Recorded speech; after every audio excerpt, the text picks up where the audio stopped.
हाँ, तो welcome to another video. इसमें बेसिकली बहुत छोटा सा वीडियो है। हम लोग क्या डिस्कस करने वाले हैं, साउंड वाला चैप्टर है ना, उसमें जो फ्रीक्वेंसी पे मतलब जो नेचुरल फ्रीक्वेंसी किस किस हिसाब से चेंज होती है ना, हम लोग को वो पढ़ना रहता है। तो उसको मैं बताता हूँ कि फ्रीक्वेंसी वो किन किन फैक्टर्स पे डिपेंड करती है अलग अलग केसेस में। तो सबसे पहले आता है हम लोग का पेंडुलम वाला केस। तो पेंडुलम वाले केस में होता है F equals to 1/2 pi root under root G by L, L effective है ना। तो इस केस में जो फ्रीक्वेंसी होती है वो इसमें कांस्टेंट कौन कौन से कांस्टेंट है, 2 पाई और जी। जी इज मतलब G is acceleration due to gravity. But हो सकता है क्वेश्चन ऐसे आ जाए कि मान लो की बात है, अर्थ है ना, अर्थ है और एक मून है ना, अर्थ है और मून है। अब बता दिया क्या, अर्थ की ग्रेविटी इज जी और मून की ग्रेविटी इज जी डैश, और बता दिया कि जी डैश इज लेस देन जी, क्योंकि मून की जो ग्रेविटी होती है वो अर्थ से कम है ना, कि मून की gravity G dash is less than G. अब पूछा जाए कि, एक मिनट सॉरी है मैम। हाँ, अब मान लो की बात है, ऐसे बता दी जाए कि the G dash is less than G, और फिर पूछे कि बताओ कि इन दोनों में से फ्रीक्वेंसी ज्यादा किसकी होगी, फ्रीक्वेंसी कम किसकी होगी। अगर वहां पे हम वाइब्रेशंस करें तो सिंपल सी बात है, फ्रीक्वेंसी किसके डायरेक्टली प्रोपोर्शनल है, under root of acceleration due to gravity. तो हमारा फ्रीक्वेंसी मतलब जिसका ग्रेविटी ज्यादा होगी जहां पर, वहां पर फ्रीक्वेंसी ज्यादा होगी, नेचुरल फ्रीक्वेंसी यहाँ पर, यानी कि ये अगर ज्यादा है तो यहाँ की फ्रीक्वेंसी भी यहाँ की फ्रीक्वेंसी से ज्यादा होगी, सिंपल सी बात है, ठीक है। फिर उसके बाद आती है एल इफेक्टिव। एल इफेक्टिव क्या होता है, ये हम लोग का मान लो रिजिड सपोर्ट है, इसको यार ये हम लोग का पेंडुलम है ना, बॉब है यहाँ तक। अब जो हम लोग का एल इफेक्टिव है वो कहाँ से होता है, वो होता है रिजिड सपोर्ट के टॉप एंड से लेके सेंटर ऑफ ग्रेविटी तक, सी ओ जी तक, है ना। तो ये डिस्टेंस एल इफेक्टिव है। तो अब वही चीज की अगर एल इफेक्टिव अलग अलग होगा, मान लो की बात है किसी का एल इफेक्टिव ज्यादा है, तो जिसका एल इफेक्टिव ज्यादा होगा, है ना, ऐसे क्वेश्चन दे दिए जाए, मान लो कोई ऐसे टांग रखा है ना, ऐसे सच ऐसे कुछ कि इसका ये है ना, इसका देखो एल इफेक्टिव ज्यादा है सेंटर तक, और इसका क्या है, सेंटर तक दे रहा है। हम लोग को नीचे तक नहीं, सेंटर तक देख रहा हूँ, तैयार रखना कि बॉल के सेंटर तक, है ना। तो इसका क्या है, इसकी लेंथ ज्यादा है, इसकी लेंथ ज्यादा है, तो इसकी फ्रीक्वेंसी होगी कम, क्योंकि frequency is inversely proportional to under root of L effective, है ना। तो इसकी फ्रीक्वेंसी होगी कम, लेस होगी, लेस, है ना, और इसकी फ्रीक्वेंसी होगी मोर, ज्यादा होगी, है ना। इस तरीके से पेंडुलम की केसेस में एक्सेलरेशन ड्यू टू ग्रेविटी और इफेक्टिव पे डिपेंड करता है। तो होपफुली ये चीज समझ में आई। अब आगे बढ़ते हैं नेक्स्ट पार्ट पे। हाँ, अब नेक्स्ट हमारा केस आता है स्प्रिंग वाला केस। सेकंड आता है स्प्रिंग वाला केस। मतलब देखो, अगर स्प्रिंग होती है ऐसे, है ना, तो इसमें F equals to 1/2 pi under root K by M. तो के क्या होता है, के इज द स्प्रिंग कांस्टेंट, यानी कि हर एक स्प्रिंग का अपना एक स्प्रिंग कांस्टेंट होता है ना, अपनी एक स्प्रिंग मतलब जिसकी वजह से हर एक मटेरियल बदलने से स्प्रिंग कांस्टेंट बदल जाता है ना। और मास क्या है, मास ऑफ लोड है, ये है मास ऑफ लोड। यानी कि अब मान लो की बात है, क्वेश्चन ऐसे आ जाए कि एक स्प्रिंग है जिसका जो स्प्रिंग कांस्टेंट है वो ग्रेटर देन है दूसरी स्प्रिंग के वो क्या स्प्रिंग कांस्टेंट से, है ना। एक स्प्रिंग का जो वो स्प्रिंग कांस्टेंट है वो ग्रेटर देन है दूसरी स्प्रिंग के स्प्रिंग कांस्टेंट से। तो ये बताओ कि किसकी फ्रीक्वेंसी ज्यादा होगी। तो सिंपल सी बात है, इसकी फ्रीक्वेंसी ज्यादा होगी, इसकी फ्रीक्वेंसी से, है ना। F1 will be greater then F2। मगर ऐसे मान लो पूछ लिया जाए क्यों, और द रीजन अगर पूछ लो, reason will be F is directly proportional to under root of spring constant, है ना। अब अगर पूछ लिया जाए मास ऑफ लोड, ये केवल स्प्रिंग की बात हो रही है, स्प्रिंग में याद रखना कि स्प्रिंग वाली बात में क्या होगा कि मास ऑफ लोड में क्या होगा, 1/√m, यानी कि मास ऑफ लोड बढ़ेगा। मान लो की बात है, पूछ लिया जाए ये 10 kg का ब्लॉक है ना, 10 kg का, और ये है 5 kg का ब्लॉक जिसको मैंने उससे जोड़ रखा है, स्प्रिंग से ऐसे जोड़ रखा है, ऐसे ऐसे स्प्रिंग से जोड़ रखा है। अब मैं पूछूं कि इन दोनों में से फ्रीक्वेंसी किसकी ज्यादा होगी, तो फ्रीक्वेंसी उसकी ज्यादा होगा जिसका मास कम होगा। तो मास इसका कम है तो इसकी फ्रीक्वेंसी ज्यादा होगी इसकी फ्रीक्वेंसी से, है ना। Frequency of 5 kg will be greater than frequency of 10 kg, क्योंकि frequency is inversely proportional to under root of mass simply, है ना। तो ये चीज याद रखना, ठीक है। अब नेक्स्ट बढ़ते हैं आगे। हाँ, अब नेक्स्ट हम लोग का आता है क्या, स्ट्रिंग्ड इंस्ट्रूमेंट्स। इसमें स्ट्रिंग्स लगी होती हैं, जैसे कि सितार, वायलिन, है ना, इन सब में स्ट्रिंग इंस्ट्रूमेंट्स हो गया। तो इसमें होता क्या है बेसिकली, इसमें होता ये है कि जो एफ होता है वो क्या होता है, एफ बराबर 1/2L under root of T by M, where, या फिर इसको हम ऐसे भी लिख सकते हैं 1/2L under root of, sorry two नहीं, T upon pi R square D. ठीक है, अब यहाँ मास होता है, mass is mass per unit length, mass per unit length, है ना। पहले क्या था स्प्रिंग वाले में, मास ऑफ लोड था, इसमें मास पर यूनिट लेंथ, यानी कि 1 सेंटीमीटर 1 मीटर लेंथ का वायर का मास, है ना। और यहाँ पे आर इज, अब देखो मास को हम लोग कैसे लिख सकते हैं, मास इज, मास होता है क्या, वो डेंसिटी क्या होती है, देखो सबसे पहले डेंसिटी होता है, density equals to mass upon volume. तो मास क्या हो गया, मास होगा डेंसिटी इंटू वॉल्यूम, वॉल्यूम, है ना। तो अगर डेंसिटी इंटू वॉल्यूम होगा तो हम लोग कह सकते हैं ना सिंपली क्या, सॉरी, हाँ सॉरी सॉरी, ये एल इधर नहीं आएगा, density into volume pi R square L ना। डी क्या है, एक सेकेंड छोड़िए, इसमें density of the material pi R is the mass of unit length, अच्छा अच्छा अच्छा अच्छा, हाँ एल इधर ही आएगा, है ना सिंपली। तो अब ये क्या है, जो पाई आर स्क्वायर डी है, पाई आर स्क्वायर डी मतलब density into volume, density into volume मतलब ये हो जाएगा कितना, डी इंटू वॉल्यूम कितना है, वॉल्यूम हो जाएगा लेंथ इंटू वो कितना, length into pi R square, यानी कि एरिया लेंथ इंटू एरिया, है ना, volume is length into area, simple. But अगर हम मास पर यूनिट लेंथ की बात करेंगे, मास पर यूनिट लेंथ की बात करेंगे तो हम इसको एल से डिवाइड कर देंगे। तो इसको एल से डिवाइड कर देंगे तो क्या बचेगा, D into pi R square. ये D is density and pi R square is वो क्रॉस सेक्शनल एरिया, है ना, और R is the radius of the wire, है ना। इसका मतलब इधर क्वेश्चन कैसे आ सकते हैं, स्ट्रिंग इंस्ट्रूमेंट के केस में पूछा जाएगा कि ऐसे रस्सी मतलब स्ट्रिंग बांध दी जाएगी और पूछेंगे कि एक स्ट्रिंग है उसकी टेंशन T1 है, एक की टेंशन T2 है, T1 ज्यादा है T2 से, तो बताना है कि फ्रीक्वेंसी किसकी ज्यादा होगी, तो फ्रीक्वेंसी इसकी ज्यादा होगी, है ना। फिर उसके बाद ऐसे पूछ सकते हैं कि मास पर यूनिट लेंथ ज्यादा है M1 का M2 से, है ना, तो बताओ कि फ्रीक्वेंसी किसकी ज्यादा होगी, तब F1 कम होगा F2 से, क्योंकि frequency is inversely proportional to mass per unit length. Mass per unit length याद रखना, मास नहीं, मास पर यूनिट लेंथ, हर एक लेंथ का मास, यानी कि जितना भी टोटल लेंथ है उसको मतलब मास से डिवाइड कर दो। जैसे कि मैं कह दूं 5 kg, 5 kg, 5 kg का वायर है 5 मीटर का, है ना, 5 kg का वायर है 5 मीटर का, और मैं कह दूं कि 10 kg का वायर है 20 मीटर का, है ना। अब तुम कहोगे इसमें मैं कम, इसमें तुम सोचोगे अच्छा भैया ध्यान से देखो, ये वाला जो है ना ये हल्का है, अगर ये हल्का है तो उसकी फ्रीक्वेंसी ज्यादा होगी, यानी कि इसकी फ्रीक्वेंसी बता दोगे ज्यादा, क्योंकि उसका मास के इनवर्सली प्रोपोर्शनल होता है। ये बता दोगे कि इसका क्योंकि मास कम है तो इसकी फ्रीक्वेंसी होगी ज्यादा और इसकी फ्रीक्वेंसी होगी कम, वहीं पर नंबर कट जाएगा। क्यों, क्योंकि मास पर यूनिट लेंथ देखना, अगर 5 kg का वायर 5 मीटर है तो 5 मतलब मास पर यूनिट लेंथ मतलब 5 kg अपॉन 5 मीटर, यानी कि ये हो जाएगा कितना, 1 kg पर मीटर, हर एक मीटर में कितना है 1 kg। और इसमें क्या हो जाएगा, इसमें हो जाएगा मास per unit length equals to 10/20, यानी कि 0.5 kg पर मीटर। अब ध्यान से देखो तो ये कमा रहा है क्या, मास पर यूनिट लेंथ, मास पर यूनिट लेंथ इसका कमा रहा है, तो ये होगा यहाँ पर कि 1 अपॉन, मतलब हम तब कहेंगे कि ये जो होगा ना इसकी फ्रीक्वेंसी ज्यादा होगी और इसकी फ्रीक्वेंसी होगी कम, समझे। अब ये इसको याद रखना।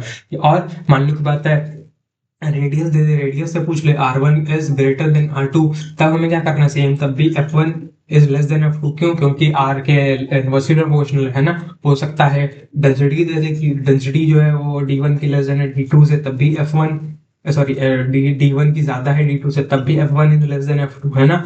हो सकता है लेंथ के बारे में दे दे कि length of the string is L1 greater than L2, तब क्योंकि F is 1/2L inversely proportional to L, यहाँ पर क्या है inversely proportional to under root of mass per unit length, यहाँ पर 1 अपॉन क्या inversely proportional to under root of density, 1 upon inversely proportional to under root of pi R square, या फिर area, है ना।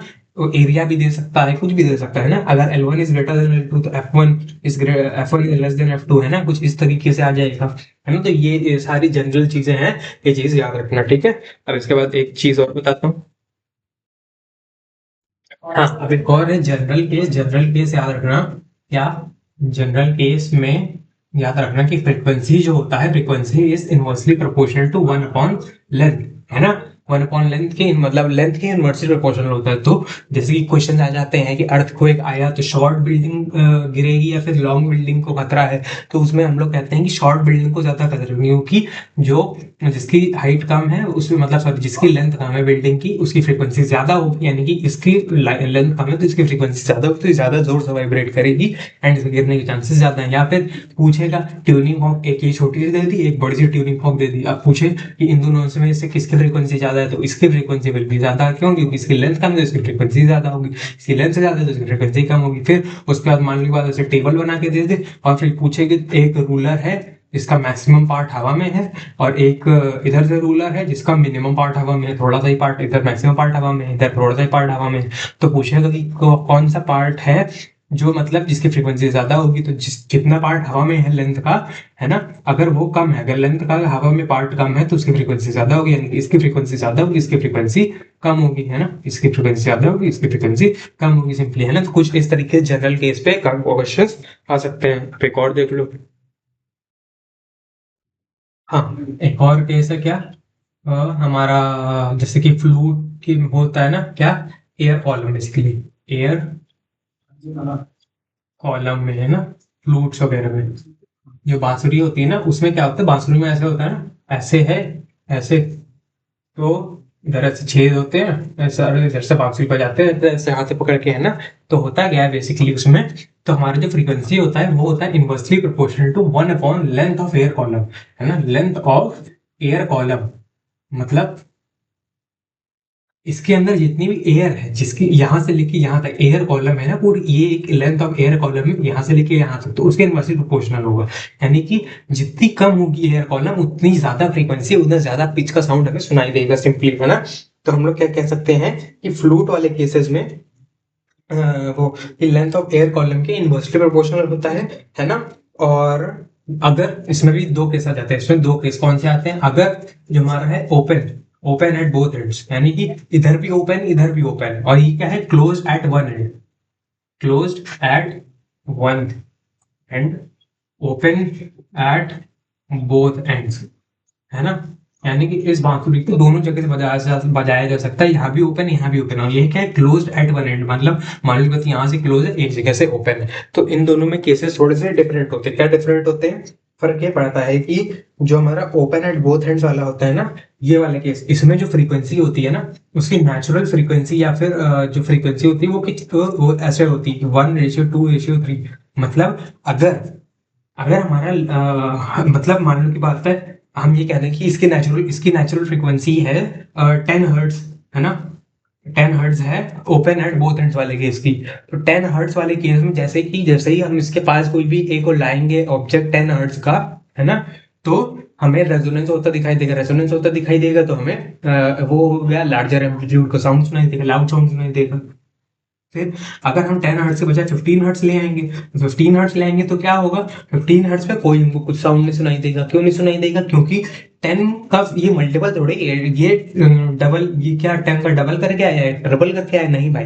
तो 15 हर्ट्ज पे कुछ नहीं सुनाई देगा हमें रेजोनेंस, क्योंकि नेचुरल फ्रीक्वेंसी मैच ही नहीं करेगा। लेकिन अगर हम मान लो की बात है 20 हर्ट्ज का ले आए, कोई भी ट्यूनिंग फॉर्क ले आए मान लो इसके पास, तो अगर ओपन एट बोथ एंड्स वाला है तो फिर से हमें रेजोनेंस वाला कंडीशन देखेगा। क्यों, क्योंकि 1 2 3 इस रेशियो में चलता रहता है कि 1 2 3 4, यानी कि ओपन एट बोथ एंड वाले में होगा क्या कि 10 हर्ट्ज 20 हर्ट्ज 30 हर्ट्ज, यानी कि 1:2:3:4 इस रेशियो में चलता रहता है, चाहे जो भी हो, मान लो की बात है कैसा भी रेशियो है ना।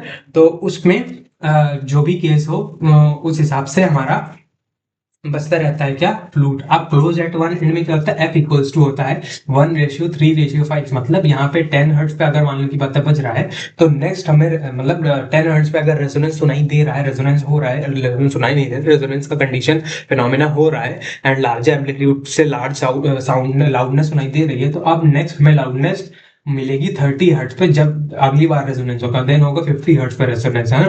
तो इधर कोई भी नंबर हो सकता है ना। मान लो की बात है 1:3:5 में कुछ भी हो, है ना, कि मान लो की बात है हमारे कह दो 30, है ना, 30 हर्ट्ज है, फिर 30 हमारा वो है क्या, 30 और फिर आगे 30 हर्ट्ज, ये आगे 90 हर्ट्ज, ये आगे 150 हर्ट्ज, है ना।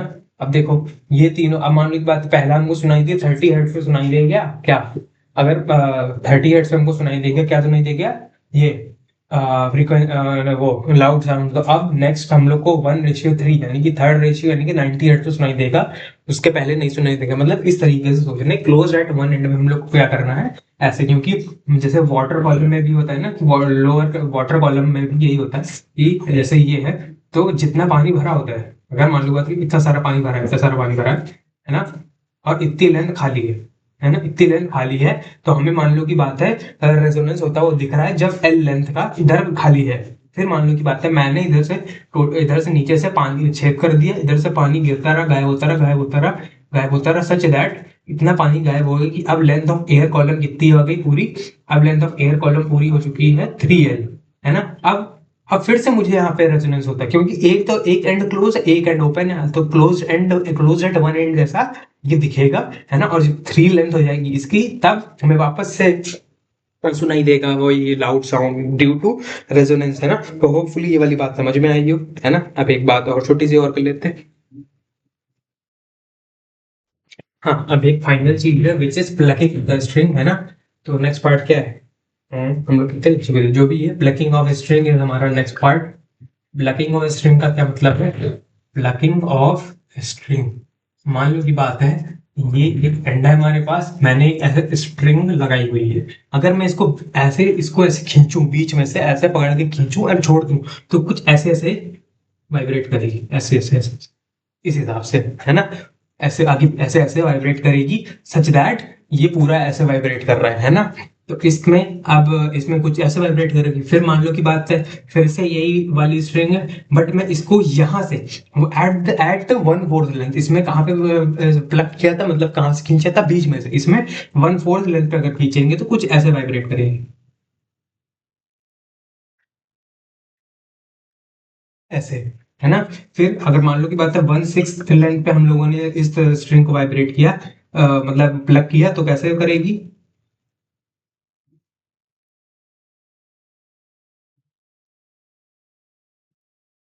ऐसे कुछ इस तरीके से, है ना। तो अब इसमें फ्रीक्वेंसी का रेशियो पूछ लेगा, तो फ्रीक्वेंसी का रेशियो हमारा कितना आ जाएगा, फ्रीक्वेंसी 10 तो ये क्या होता है, इसको हम लोग कहते हैं क्या, अगर स्ट्रिंग वाइब्रेट करती है एक लूप में, ये एक लूप में वाइब्रेट करी, इसमें दो लूप में वाइब्रेट कर रही है, इसमें तीन लूप में वाइब्रेट कर रही है। कब, जब हमने बीच में स्ट्रक किया, यानी कि 1/2 पे, इसमें 1/4 पे प्लग किया, इसमें 1/6 पे प्लग किया, है ना। तो हम लोग क्या कहते हैं, इस वाइब्रेशन को कहते हैं, इसके वाइब्रेशन को कहते हैं principal note, principal note, principal note.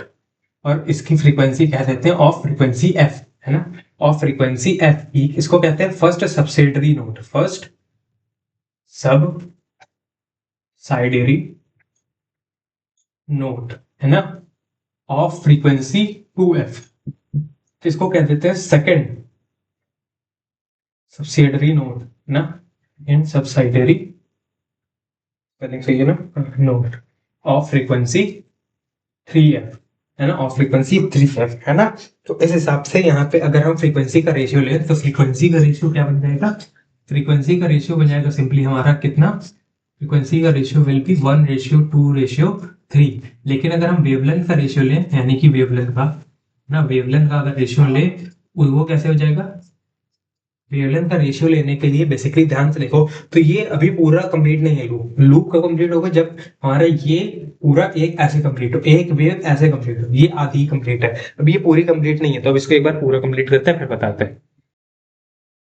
हाँ, जैसे ये है, अब इसमें एक और मैंने लेंथ का वायर खींच दिया ऐसे सीधा, है ना। अब क्या हुआ, ये ऐसे था, अब इसको कंप्लीट कर दिया इसमें ऐसे, और ये हो गया ऐसे कंप्लीट, एक और खींच दिया, और इधर भी खींच दिया,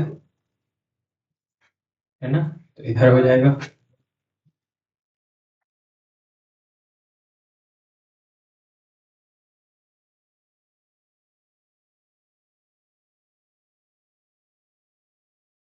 कुछ इस हिसाब से, है ना। तो अब ध्यान से देखो, एक लूप इसमें कंप्लीट हो रहा है ना। तो इसको ऐसे लिखा जाएगा कि वेवलेंथ के लिए फ्रीक्वेंसी तो डायरेक्ट निकल आएगी साफ साफ देखने से कि मतलब हमारी फ्रीक्वेंसी कितनी आ रही। फ्रीक्वेंसी निकालने के लिए हम लोग को क्या करना है, इसमें फ्रीक्वेंसी 1 आ रही थी, 1 आ रही थी मतलब एक हमको ये दिख रहा है एक लूप ऐसा आधा आधा, मतलब एक लूप, इसमें 2 लूप ऐसे दिख रहे हैं, इसमें 3 लूप दिख रहे हैं, तो इसकी फ्रीक्वेंसी 3। अब अगर वेवलेंथ की बात करें तो वेवलेंथ में हमेशा ऐसे करना कि एक वेव को कंप्लीट करना, मतलब मेथड बता दे रहा हूँ कैसे। मतलब सोचो कि अगर वेवलेंथ के बारे में पूछा जाए तो ये एक वेव ऐसे कंप्लीट होती है, तो ये एक बना लो, है ना। इसमें कितना होता है, इसमें ये है एक और एक है ये। अब इसमें देखो ये है एक पूरा, फिर ये है एक पूरा और ये है पूरा, यानी कि इसमें एक है, इसमें 2 है, इसमें 3 है, यानी कि इसमें मान ली बात है ये है लेंथ L और ये भी लेंथ L बराबर की। तो इसमें 2 लेंथ में एक वेव है। तो इस वाले केस में, पहले वाले केस में क्या है कि 2 लेंथ में एक वेव है, इसके 2 लेंथ में 2 वेव है, इसके 2 लेंथ में 3 वेव है। तो इसको इस हिसाब से लिखो कि कितने लेंथ में कितनी वेव है। अब इनका रेशियो ले लो, तो 2L/1 ratio 2L/2 ratio 2L/3। तो L से L कट जाएगा सारा, यहाँ 2 से 2 कटा, है ना, तो बचेगा 2:1:1/3। अब तीनों को 3 से मल्टीप्लाई कर दो, है ना, क्यों कर दो, ताकि इसका डिनोमिनेटर से गायब हो, तो ये बन जाएगा 6:3:1, है ना, सिंपली। सॉरी 2, इधर 2 आएगा, है ना, 6:3:2। तो कुछ इस हिसाब से वेवलेंथ का रेशियो हो जाएगा, फ्रीक्वेंसी का रेशियो कुछ इस हिसाब से आ जाएगा। एंड फिर उनको क्या कहते हैं, principal node, subsidiary node, first subsidiary node, second subsidiary node of node F, 2F, 3F, वो सब कुछ बता दिया, है ना। ये सब कहाँ काम आएगा, ये सब रेजोनेंस वाले केसेस में काफी ज्यादा काम आने के चांसेस हैं, क्योंकि रेजोनेंस पे काफी ज्यादा क्वेश्चन पूछे जाते हैं, है ना। तो ये वाला वीडियो वेरी इंपॉर्टेंट है ना। तो साउंड वाला प्लीज, होपफुली ये चीज समझ में आई हो, है ना। तो बता देना कुछ गलती वगैरह हो गई हो इन केस, और कुछ नहीं समझ में आओ, डाउट वगैरह हो तो प्लीज पूछ लेना, ठीक है। तब तक तो फिर थैंक यू सो मच। तो इसी के साथ फिजिक्स का ऑलमोस्ट आई फील कि मैंने इस बैच के लिए काफ़ी कुछ मतलब जितना मेरे पास हो सकता है मैंने काफ़ी कुछ बनाने को ट्राई किया, वीडियोस वगैरह। तो अभी फिलहाल अब मेरे आइडियाज ऑलमोस्ट सारे एंड होते हैं, है ना। अगर अनटिल अनलेस कोई आइडिया हो तो मुझे बता देना, और मुझे प्लीज़ अपना पेपर, क्वेश्चन पेपर जब बोर्ड पेपर हो जाए तुरंत मेरे को सेंड कर देना, ताकि मैं उसी समय आंसर की बना के अपलोड कर सकूं, है ना। इस वजह से मुझे जैसे ही बोर्ड पेपर जिस दिन हो उस दिन मुझे तुरंत पेपर घर पहुंचना, मुझे सेंड कर देना। मेरा ईमेल आईडी भी मैंने भेजी हुई है, अदरवाइज इनके पास मेरा फ़ोन नंबर है, कॉन्टैक्ट नंबर है, वो कॉन्टैक्ट भेज देना, ठीक है। तो तब तक के तो फिर आगे अगले वीडियो तो के लिए थैंक यू सो मच। तो फिर चलते हैं, बाय बाय।